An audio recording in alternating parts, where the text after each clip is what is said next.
Hello friends, today I will teach you goal seek with the help of one example.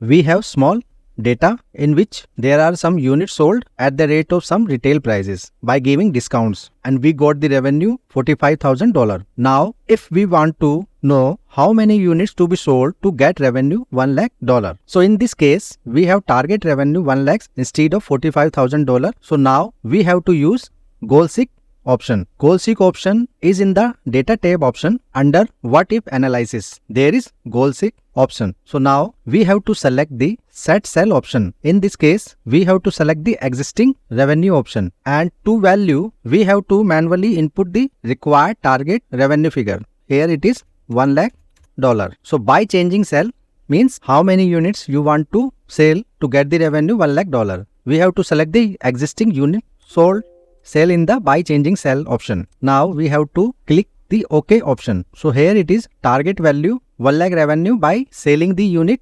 2222. So we got the target units here 2222 instead of 1000 for getting 1 lakh revenue. So if we want to know the retail prices for getting 1 lakh revenue instead of existing retail price, we can also select this option in by changing cell. So I hope you understood the goal seek option now, and if you like it, please share this video. Thank you.